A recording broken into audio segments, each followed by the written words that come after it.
Баршаңызға қайырлы күн. Бүгін ханым дайындайтын боламыз. Өте дәмді, тойымды тағамның бірі. Бұл тағамды етпен, картошкамен немесе асқабақпен де жасасаңыздар болады. Ең алдымен қамырын дайындап аламыз. Ол үшін онға 3 жұмыртқаны салатын боламыз. Тура осы рецептпен жасалған қамырды беш бармақ тағамдарына немесе мантыге, нан салма тағамдарына да кеспеге де пайдалана берсеңіздер болады. Осылай 3 жұмыртқаны жарып алғаннан кейін мұздай суымызды құямыз. Оның үстіне біраз қасық тұзымызды салатын боламыз. Жақсылап осы ұнымыз жеткілікті қамыр илейміз. Қамыр илеп болғаннан кейін июі қану үшін 1 сағат тындырып қойып қоямыз. Қамырымыз дайын болғанша 1 сағат өткенше біз фаршымызды дайындап аламыз.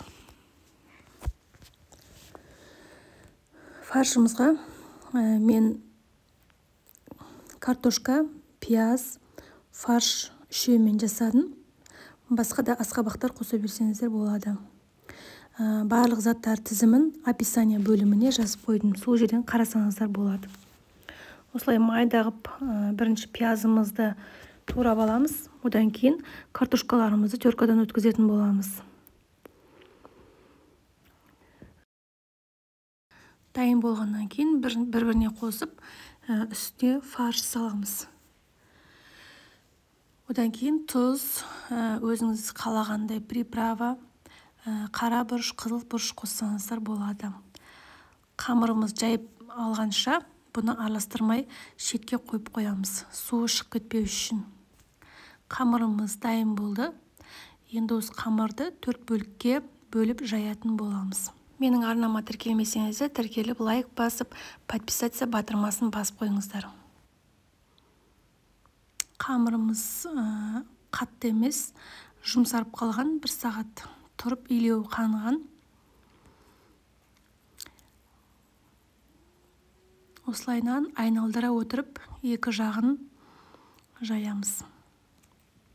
Жайып болғаннан кейін сұйық май немесе сары майды бетіне жақсаңыздар болады. Мен сары майды пайдаландым. Ханым тағамына осылай жұқа етіп жайған дұрыс. Сары май жағып, фаршымызды араластырып, осылай бетіне 4 бөлікке бөліп салып шықтым. Видеода көріп тұрғандарыңыздай екі жағынан өстіп орайсыздар. Осылайынан барлығын орап шықтым.